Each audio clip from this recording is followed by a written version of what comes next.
दोस्तों, तो आज हम इस वीडियो में करने वाले हैं कक्षा 10th के लिए साइंस का जो पेपर है प्री बोर्ड आने वाला कल, यानी कि 19 फरवरी को। तो उसके लिए महत्वपूर्ण प्रश्न है। इसमें हम इस वीडियो में केवल हम 16 प्रश्न करेंगे जो एक एक नंबर के हैं, और इसमें 16 अंक का हम इसमें कवर करने वाले हैं। तो इसमें पहला प्रश्न है कि एसिटिक अम्ल का रासायनिक सूत्र क्या है। तो पहला है कि NHO3, दूसरा NaSCO3 यानी sodium hydrocarbonate, sodium hydrogen carbonate या सोडियम बाइकार्बोनेट। तीसरा है CH3COOH। तो यही होगा हमारा आंसर। तो ये क्या हमारा एसिटिक अम्ल का रासायनिक सूत्र है। ठीक है दोस्तों। फोर्थ हमारा होगा नहीं, क्योंकि ये C3H7OH में हाइड्रोक्साइड है, तो ये क्या होगा हमारा क्षारीय होगा। सेकंड क्वेश्चन हमारा कि अमोनियम हाइड्रोक्साइड का रासायनिक सूत्र है। तो अमोनियम हाइड्रोक्साइड का रासायनिक सूत्र क्या होगा कि CH3COOH। तो ये हमारा अमोनियम हाइड्रोक्साइड का सूत्र नहीं है, क्योंकि अमोनियम में क्या होना चाहिए, NH होना चाहिए। ठीक है, NH आवश्यक होना चाहिए, तो इसमें ये भी नहीं हो पाएगा। तो थर्ड होगा इसमें NH4OH। तो क्योंकि इसमें अमोनिया आ गया और हाइड्रो ऑक्साइड, तो ये क्या हो गया, अमोनियम हाइड्रोक्साइड का रासायनिक सूत्र हो गया। तो इसमें हमने अभी दो क्वेश्चन कंप्लीट किए हैं। नेक्स्ट क्वेश्चन है कि किसी विलयन की हाइड्रोजन आयन सांद्रता मापन हेतु प्रयुक्त स्केल को क्या कहते हैं। तो ये तो आप सभी को ही पता होगा कि जो अम्ल व क्षार की जो प्रकृति नापने के लिए हम कौन सा स्केल प्रयुक्त करते हैं, तो पीएच स्केल। लेकिन इसमें RH भी है, OH है, HP है, तो इसमें अपोजिट भी दे रखा है। ठीक है, तो इसमें पीएच हमें सही लगाना है देख करके। तो पीएच स्केल इसमें हमारा राइट हो जाएगा ऑप्शन। अगला फोर्थ क्वेश्चन है कि मानव शरीर में पित्त का भंडारण होता है। मानव शरीर में पित्त का भंडारण कब होता है, सॉरी कहाँ होता है, ठीक है, ये बताना। तो अग्नाशय में, गुर्दे में, या पित्ताशय में, या फिर मस्तिष्क में। तो इसकी सबसे आसान ट्रिक है कि मानव जो शरीर में जो पित्त का भंडारण होता है ना, तो पित्त से हमारा क्या आ रहा, पित्ताशय। आप देखो यहाँ पर नोटेट कीजिए कि पित्त से क्या था हमारा, पित्ताशय। तो ये इसका ही हमारा क्या हो जाएगा ऑप्शन। जो पित्त रस निकलता है ना, वो पित्ताशय से स्रावित होता है, और उसे कंट्रोल कौन करता है, यकृत हमारा लिवर करता है। अगला है पांचवा क्वेश्चन की परिपथ में विद्युत आवेग के प्रवाह की दर को कहते हैं। मतलब कि परिपथ के उस चालक होगा, कोई तार होगा, उसमें जो आवेश होंगे वो प्रवाह की दर प्रवाह हो रहे हैं, मतलब कि ठीक है बह रहे हैं, तो उसे क्या कहेंगे हम, सिंपल सा क्या कहेंगे, विद्युत धारा। तो इसका फोर्थ हमारा हो जाएगा विद्युत धारा। ठीक है। अगला क्वेश्चन हमारा यानी छठा कि यदि बिंब की ऊंचाई h हो तथा प्रतिबिंब की ऊंचाई h डैश हो तो गोलीय दर्पण द्वारा उत्पन्न आवर्धन होगा। आवर्धन मतलब कि जो वस्तु है, वस्तु और बिंब जो है, प्रतिबिंब जो बन गया, कि वस्तु से प्रतिबिंब कितना गुना है। ठीक है, जो हमने पढ़ा था कि एक m बराबर -b/u होता है। ठीक है, और m बराबर h डैश अपॉन h होता है। या फिर अगर हमें ये दे रखी होंगी तो हम इस पर से आवर्धन निकालेंगे, अगर हम ऊंचाई दे रखी होंगी तो इस तरीके से हम आवर्धन निकालते। तो h डैश अपॉन h, तो इसका ऑप्शन फर्स्ट ही हो जाएगा हमारा, h डैश अपॉन h हमारा ऑप्शन सही हो जाएगा। ठीक है, तो इसमें ये उल्टा भी दे रखा, आपको ये ध्यान रखना है। ठीक है। अगला क्वेश्चन है कि वायुमंडल के उच्च स्तर पर पराबैंगनी किरणें विकिरण के प्रभाव को ऑक्सीजन के अणुओं से क्या बनती है। तो ऑक्सीजन के अणु से क्या बनती है, ओजोन परत बनती है। ठीक है, जिसे हम बोलते हैं ओजोन परत। अब ये कैसे बनती है, जैसे कि मान लो हमारा O2 है। ठीक है, इसका विखंडन हो गया पराबैंगनी किरणों से O+O में। ठीक है, 2 O में, और यही O क्या करेगा, एक ऑक्सीजन के साथ O2 के साथ पुनः मिलकर के क्या बनाएगा, O3 बन डालेगा, जिसे हम क्या कहते हैं, ओजोन परत कहते हैं। ठीक है। हाँ, तो ये क्या बनेगा, ओजोन परत। इसमें भी ये दे रहा है कि वायुमंडल के उच्च स्तर पर पराबैंगनी विकिरण के प्रभाव को ऑक्सीजन के अणुओं, तो ऑक्सीजन के अणुओं को मिलकर बननी है, तो क्या बनेगी, ओजोन परत हो गई। अगला हमारा ऑप्शन क्वेश्चन की गोलीय दर्पण के ध्रुव तथा मुख्य फोकस के बीच की दूरी कहलाती है। गोलीय दर्पण के ध्रुव तथा मुख्य फोकस के बीच की दूरी क्या कहलाती है, फोकस दूरी। फोकस की बात हुई है और मुख्य, ठीक है, मुख्य फोकस की और ध्रुव की। ठीक है, तो मान कि P, जैसे कि मान लिया हमारा गोलीय कोई दर्पण है। ठीक है, ये कोई दर्पण है और ये इस टाइप से, तो ये हो गया हमारा ध्रुव, जिसे हम दर्शाते हैं पी से। और मुख्य फोकस हो गया हमारा यहाँ पर, ये तो वक्रता केंद्र हो गया सी, और यहाँ पर मुख्य फोकस हो गया एफ। तो इसके बीच की दूरी क्या कहलाएगी? फोकल लेंथ, यानी कि फोकस दूरी। तो इसका तीसरा हो जाएगा फोकस दूरी, हमारा ऑप्शन राइट हो जाएगा। तो इसी प्रकार से आपको लगाने हैं। और इसके बाद अभी वो क्वेश्चन है जो हम इसमें करने वाले हैं। अब तक जो हमने क्वेश्चन करे थे वो सिर्फ ऑब्जेक्टिव ऑप्शन थे, जिसमें हम केवल लगाना था टिक। लेकिन अब इसमें हमें हाथ का इस्तेमाल करना पड़ेगा, यानी कि पेन का यूज़ करना पड़ेगा। तो इसमें दूसरा क्वेश्चन है, आइए करते हैं कि विस्थापन अभिक्रिया का एक उदाहरण लिखना। तो इसमें हमने क्या लेना, एक आयरन ले लिया Fe, एक कॉपर सल्फेट ले लिया, ठीक है, ब्लेन में। बल्कि वो था नहीं कि कॉपर सल्फेट के ब्लेन में अगर हम एक लोहे की कील डालेंगे, तो कॉपर सल्फेट में अगर लोहे की कील डालेंगे तो उसमें क्या वो विस्थापन हो जाएगा। तो जो कॉपर को हटा के उसमें आयरन पर एक परत जड़ जाती है कॉपर की, ठीक है, जिसे हम आयरन सल्फेट बोलते हैं। ब्लेन हमें बच जाता और कॉपर हमें अलग मिल जाता, ठीक है। तो उसने क्या करा, आयरन ने कॉपर को प्रतिस्थापित कर दिया, ठीक है, मतलब कि विस्थापन कर दिया Cu का, क्योंकि संकृत श्रेणी में क्या था, आयरन ऊपर आता, ठीक है, ज़्यादा क्रियाशील तत्व है आयरन कॉपर से, तो इसलिए इसे हटा दिया।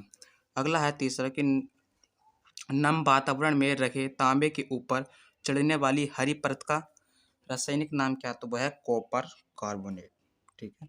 जो कॉपर कार्बोनेट है वो हरे रंग की परत होती है, जिसे हम कॉपर कार्बोनेट बोलते हैं, यानी कि CuCO3, ये हरे रंग की होती है। अगला है चौथा कि विद्युत चुंबकीय प्रेरण को परिभाषित कीजिए। ये वेरी सिंपल क्वेश्चन है। इसमें क्या करना है कि जब किसी चालक को परिवर्तित चुंबकीय क्षेत्र में रखा जाता है तब चालक में विद्युत धारा प्रेरित होने लगती है, जिसे हम कहते हैं विद्युत चुंबकीय प्रेरण, जिसे हम विद्युत चुंबकीय प्रेरण कहते हैं। मतलब कि जब किसी चालक है, ठीक, कोई चालक है को हमको चालक को रखना है प्रतिवर्ती चुंबकीय क्षेत्र में, यानी कि प्रतिवर्ती चुंबकीय क्षेत्र का मतलब है कि उसमें कुछ समय के लिए तो चुंबकीय क्षेत्र बन रहा है और कुछ समय के लिए चुंबकीय क्षेत्र हट रहा है, ठीक है, तो उसे बोलते हैं प्रतिवर्ती चुंबकीय क्षेत्र, ठीक है।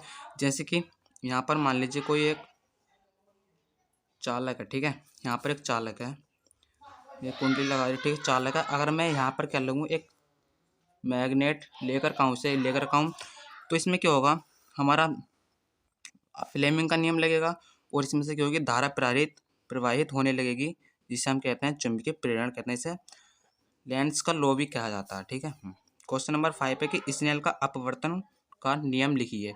स्नेल का अपवर्तन का नियम क्या है कि पहला, प्रकाश के किसी निश्चित रंग, प्रकाश का कोई एक निश्चित रंग ले लीजिए, जैसे मान हम ले लिए सफ़ेद, ठीक है, तथा निश्चित माध्यमों के युग्म के लिए आपतन की कोई आपतन की जिया साइन जिसे बोलते हैं हम, तथा अपवर्तन कोण की जिया साइन का अनुपात स्थिरांक होता है।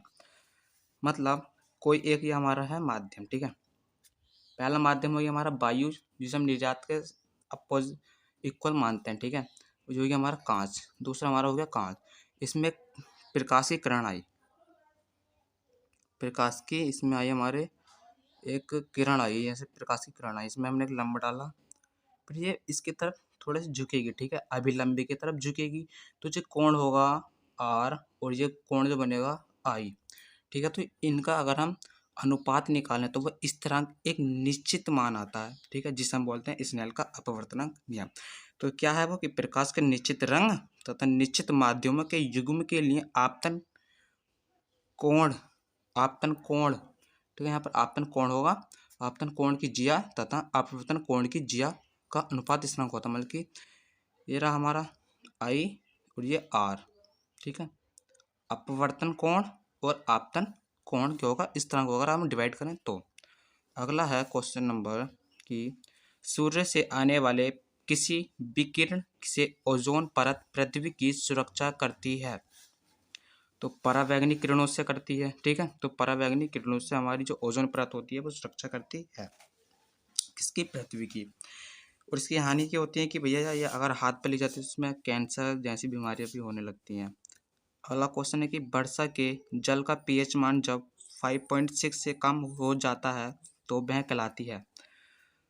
तो हमने पढ़ा होगा कि जो 0 से जो 7 तक होती हैं, यानी कि 6 तक, ठीक है, 7 से कम यानी 0 से अधिक 7 से कम, तो वो क्या होती है, एसिड होती है, एसिड होती है। और 7 से 14 वाली जो होती है वो होती है हमारी बेस। ठीक है, तो ये तो 5.6 इसके बीच में है, तो क्या होगी, अम्लीय वर्षा होगी, यानी कि एसिडिक रेन होगी, यानी कि अम्लीय वर्षा हमारी होगी। अगला क्वेश्चन है कि पुंकेसर एवं स्त्री केसर दोनों युक्त पुष्प क्या कहलाते हैं। तो ये दोनों युक्त पुष्प क्या कहलाते हैं, ये उभयलिंगी पुष्प कहलाते हैं, जिसे हम द्विलिंगी पुष्प भी कह सकते हैं। ठीक है, तो उस पुष्प का नाम हमें लिख देना सावधानी पूर्वक कि उभयलिंगी पुष्प। ये बहुत ही इंपॉर्टेंट क्वेश्चन, ये तो खैर आएंगे सब प्री बोर्ड में, तो सभी आपको देखने को मिलेंगे, डिक्टो बिल्कुल ऐसे देखने को मिलेंगे। ठीक है, आपको पता ही होगा कि डिक्टो मिलने वाला है। और पुंकेसर एवं स्त्री केसर दोनों युक्त पुष्प कहलाते हैं, उभयलिंगी पुष्प कहलाते हैं। अगला है कि एक व्यक्ति दूर की वस्तु को तो स्पष्ट देख सकता है, परंतु निकट रखी वस्तु को स्पष्ट नहीं देख पाता है, उस व्यक्ति को कौन सा दोष है। तो इसका मैं फंडा आपको समझा देता हूँ। जैसे कोई यहाँ पर एक व्यक्ति है, ठीक है, एक व्यक्ति है, ये कोई वस्तु को देख रहा है। एक तो ये पास रखी है, कोई एक वस्तु पास रखी है और एक वस्तु रखी है दूर। ठीक है, तो ये दूर वस्तु है और ये पास वस्तु। यदि ये इसे स्पष्ट देख पाता है और इसे जो है नहीं देख पाता, इस वस्तु को नहीं देख पाता और पास की वस्तु को देख पाता, तो आपको ये देखना कि कौन सी वस्तु वो देख रहा है। ठीक है, कौन सी वस्तु वो देख पा रहा है, कि देख पा रहा है कौन सी, पास की, तो उसका कौन सा दोष होगा, तो निकट दोष होगा। ठीक है, निकट दृष्टि दोष होगा। ठीक है, निकट दृष्टि दोष हमें होगा। यदि वो अगर दूसरी कंडीशन में क्या होगा, यदि वो पास की तो देख नहीं पा रहा और दूर की देख पा रहा और पास की नहीं देख पा रहा, तो उसे क्या होगा, दूर दृष्टि दोष होगा। ठीक है, जो होगा दूर दृष्टि दोष होगा, दूर दृष्टि दोष होगा, जो मैंने अभी यहाँ पर बताया था आपको। ठीक है, दूरदृष्टि दोष जो मैंने आपको बताया था। तो इसमें क्या था, एक व्यक्ति दूर की वस्तु को स्पष्ट देख पाता है, दूर की वस्तु को देख रहा है वो। ठीक है, जो सेकंड वाली कंडीशन थी, परंतु निकट रखी वस्तु को स्पष्ट नहीं देख पाता है, उस व्यक्ति को कौन सा दोष है, तो पहला। ठीक है, इसमें यह क्या होगा, दूरदृष्टि दोष, क्योंकि वो कौन सी वस्तु देख पा रहा है, आपको सब सिंपल सा बस ये देखना, कौन सी वस्तु देख पा रहा है वो दूर की, तो दोष कौन सा होगा, दूर दृष्टि दोष। ठीक है, तो दोस्तों thanks for watching this video and like subscribe comment.